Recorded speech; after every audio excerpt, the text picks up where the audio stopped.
Help support the show by joining the Patreon or becoming a YouTube member. Also, hit that like button and subscribe if you want more Browns-focused content.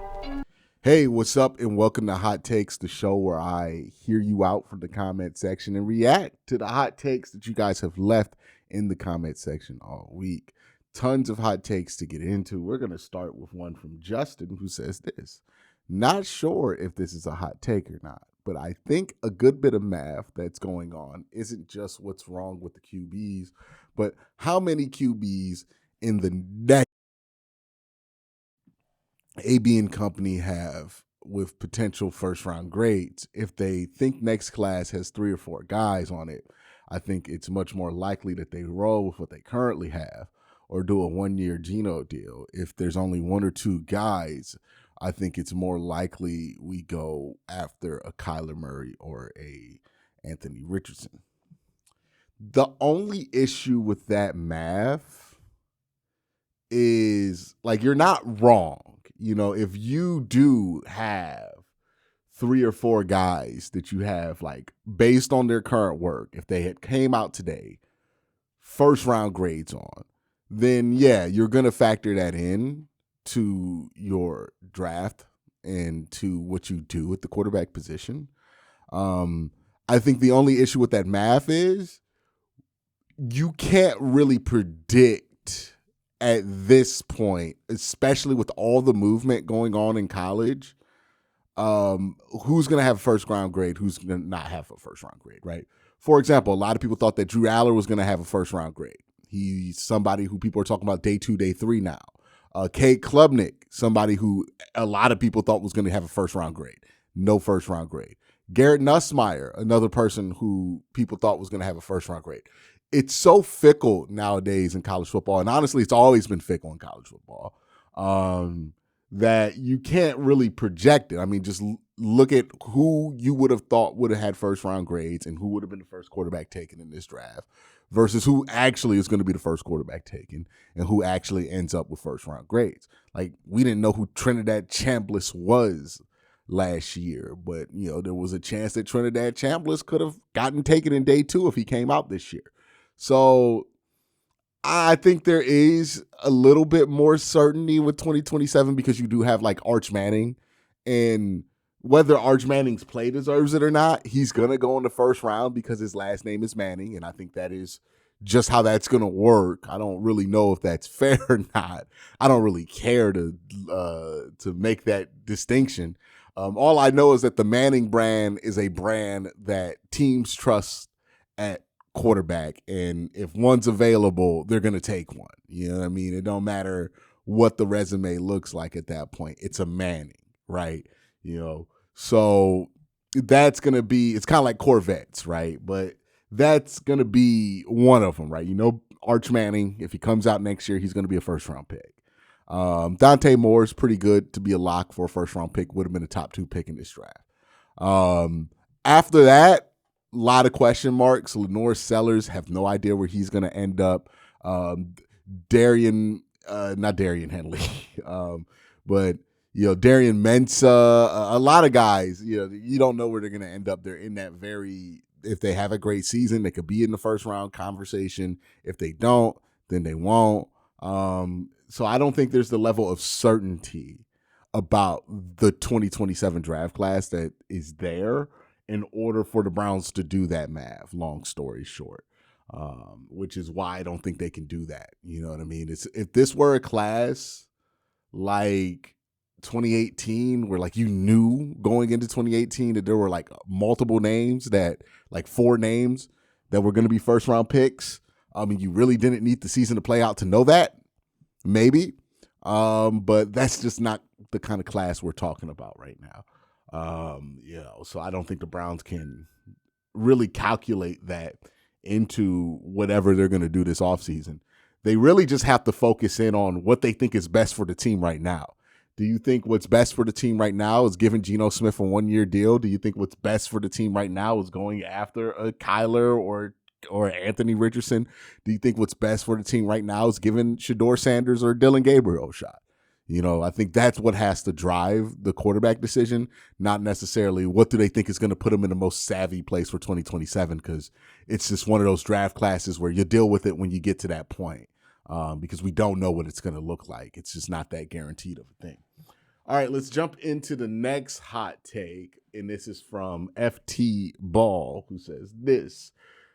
Biggest question I have was, when is the last time a quarterback looked bad in Green Bay when they had a small sample size? Does Green Bay does a great job with scheme and personnel with their backups? We don't really get to see Green Bay's backups play that often.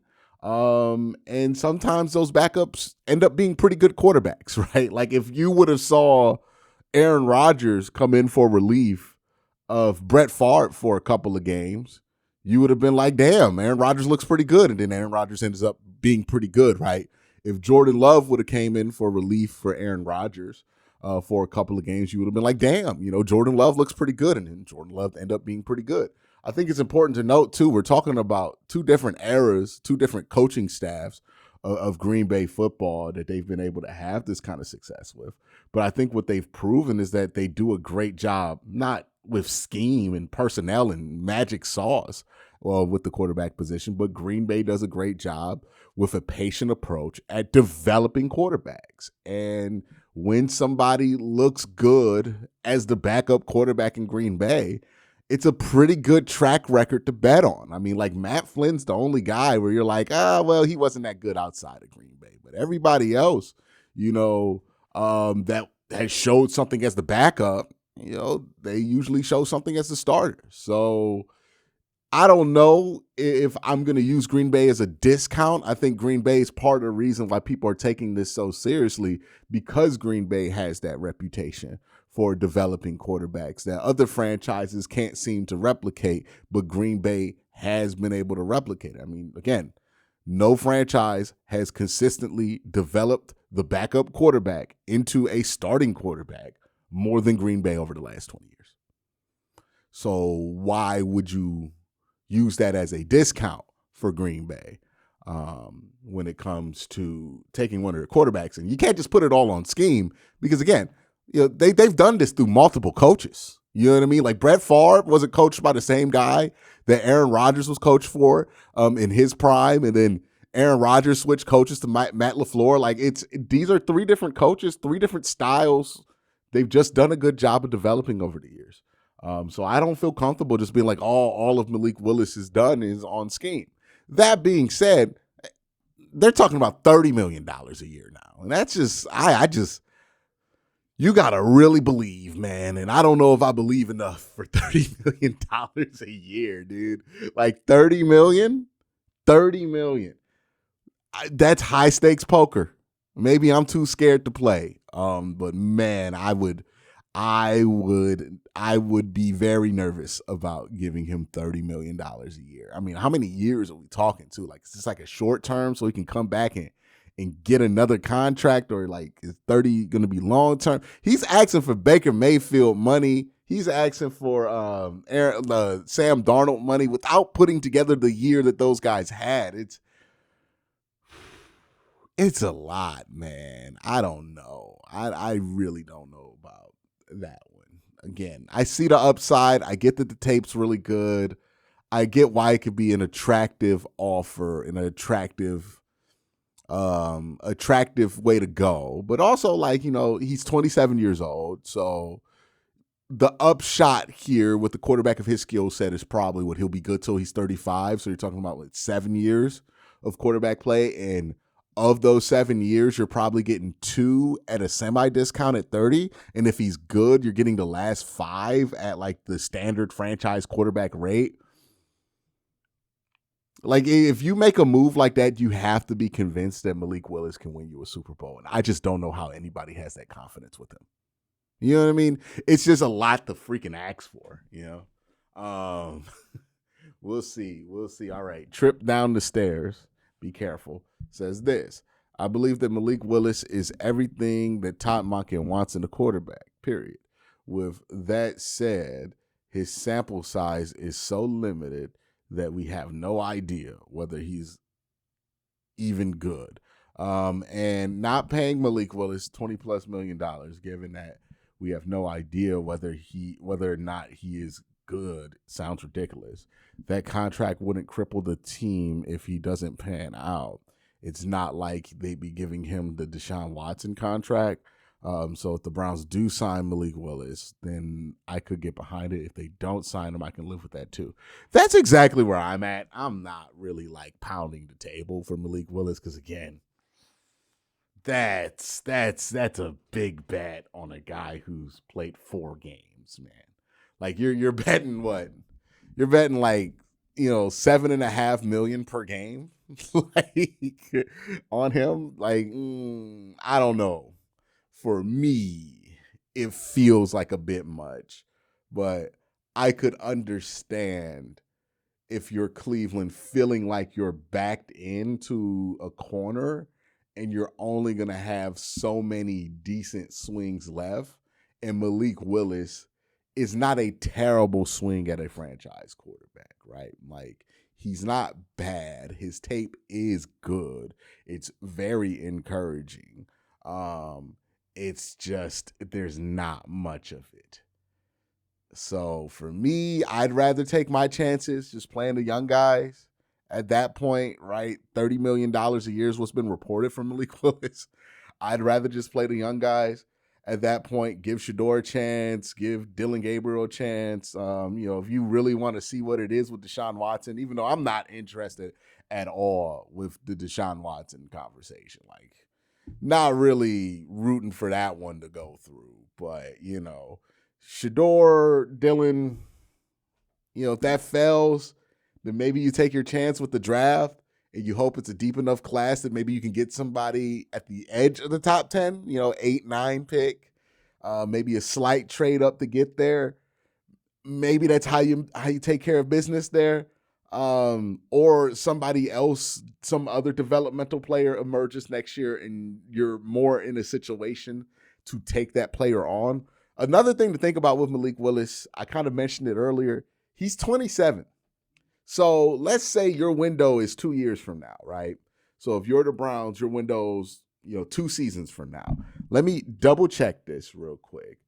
But I got to see when Malik Willis's birthday is. Turns 27 in a couple of months. He's 26 right now. He'll be 27 to start the season. So he will be 27 for this season. And then in 2027, he'll be 28. So let's say you're trying to compete 2027, 2028. He'll be 28, 29. It really gives you like just one shot at this, I don't know. I would be nervous about it, That being said, the Browns want to pull the trigger on it if they're convinced that this is the guy that they want to go after. I mean, I get it. There's not really that many options. And it's not like I mentioned earlier, like the 2027 draft doesn't look like such a sure bet to have a bunch of quarterbacks that I feel comfortable being like, no, we'll just wait till 2027. Like, I get it. They're kind of backed into a corner, but man, we're talking about 4 football games. Like, 4 football games. For a guy whose like whole thing when he came out of college is that he didn't play that much, right? Like when he was coming out of Liberty, the big knock on him was that he didn't play that much and he played lower level football. It was group of 5 football at the time. I don't know, man. I don't know. I get it. I'm not going to trash the move if they make it, but it would be a tough pill to swallow. But sometimes you go with a tough pill to swallow and it works out, right? Like, on my Cavs channel, I wasn't a big fan of the James Harden trade, but, I'm able to swallow that pill because it looks like it's good for the Cavs. So we'll see what happens, man. We'll see what happens. But yeah, the Malik Willis thing makes me nervous. You guys have been great, but first let me thank my sponsor from Gramps Aviation. What is wrong with Rocket Sanders versus Gainwell? He's younger, cheaper, played well. Why not develop him? Unproven because Kevin didn't use him until Judkins got hurt. Why spend more money on when we might not have to? That's the part right there, right? The reason you're going to spend it would be $4 million for Gainwell if he's available is that word right there. when we might not have to. You might like Rocket Sanders, but developing him into a starting level or a quality NFL running back is not a guaranteed thing. There's still a lot that he has to get to in his development. Whereas if you have a Kenneth Gainwell, you have insurance that, hey, if something goes wrong with Quincy, you have a proven NFL back behind him that can take those carries. And I think that's important for the development of the entire team, because the Browns' game plan this year is going to be heavy around running the football. So if this were a part of the Browns' game where I didn't expect them to flex that muscle a lot, I would get what you're saying here. I would run a little bit more risk with running back 3. But the reality is they're building this thing based on the run game. That's what all the messaging out of Berea has been. We're going to run the ball. We're going to get to, play strong, tough football, all this stuff from Todd Monken. It's obvious it's going to go that direction too, because, if you look at the offense, there's question marks at quarterback. There's question marks at wide receiver, where they're not question marks, right? There's not question marks at tight end, and there's not question marks at running back. So you're probably going to build your offense around those two things.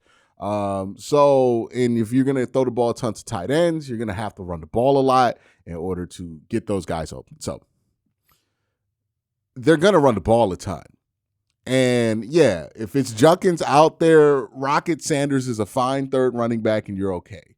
But if Judkins gets hurt, if Dylan Sampson gets hurt, which happened to both those players last year, both those guys got hurt at points of last season, then you're not going to want to run Rocket Sanders 35 times. You're going to have to sign somebody off the street to do the strength of the team, or you could be more prepared, have a vet in there like a Kenneth Gainwell, so that if Judkins goes down or if that Dylan Sampson goes down, it's not that big of a deal. I think that's worth $4 million, especially when you're paying virtually nothing for running back right now, because all your running backs are rookies. You can keep Rocket Sanders as the 4th running back if you really want to. I'm not opposed to Rocket Sanders or anything like that. But if you're going to build your team around running the football, you got to have some Quincy Judkins insurance, and Dylan Sampson is a fine running back. I want to have somebody else who's also pretty good behind those two just in case, because that is the heart of the offense. And if you're going to make something the heart of the offense, you better make sure you got contingencies in place. And you're not hoping that something might work out. You got to have guys there that you trust to work out. Tracy with the next hot take says this: listening to Andrew Berry last night, I wouldn't be surprised if we draft 3 offensive linemen and sign a couple offensive linemen to fix the O-line. Could be something to watch. I would say this: I don't think they're gonna fix all 5 positions in one offseason. I think it's possible that they go for 3 long-term solutions, and that's going to be the draft. Maybe even 4 long-term solutions, the draft plus a free agent, or maybe they get 2 drafted players and a free agent. I think you can draft 3 significant solutions if you want to, right? I think you can get a tackle in round 1. I think you can get a guard in rounds 2 or 3, and I think you can get a center in rounds 2 or 3. So I'm not opposed to drafting 3 offensive linemen. I will say, though, that I would be careful about projecting that they're just going to replace all 5 positions here. Might be the case, but Andrews also mentioned that he expects this to be a multiple year process. So wouldn't expect it to all be done this year. Young says this: I really like Tyson as our wide receiver. Reminds me a lot of St. Brown and Jefferson. I like Tate in Boston as well. I also kind of hope he slips, so maybe we can get him later. Q made some points to think about Will Johnson. I've been saying on Tyson, I think he'll be a steal. The big issue with Tyson is reliability, right? He's not the most consistent player in the world in college, and he's not the most consistently healthy player in the world in college. And I think those are the things that have kind of slowed his stock down a little bit. So that's what you have to pay attention for with Jordan Tyson. You want to see how he tests at the combine, make sure that there's no medical red flags that pop up with him. But Yeah, the big thing with him is reliability. And if you're the Browns, maybe you want somebody who you feel like, hey, we don't think that this guy is going to be like a top 5 wide receiver in the NFL, but we do legitimately think that this guy is going to be one of the most dependable guys in the league. Because what the Browns wide receiver room needs is dependability. Like, they got some upside there with Isaiah Bond and Jerry Jeudy. They really need some dependability. They need somebody they can just depend on. And I think that's why, like, somebody like Mekhi Lemon is such a natural, like, mock for the Cleveland Browns, because what Mekhi Lemon has been is dependable. He's the most dependable playmaker in this draft at wide receiver. So, I think that's why so many people kind of go with him over Tyson, because they see that need for the Browns to have somebody who's dependable. And Tyson, his record doesn't really scream dependable. But that's my thoughts. And let me know your thoughts in the comment section down below. Everybody have a great day. Have an even better night. Peace.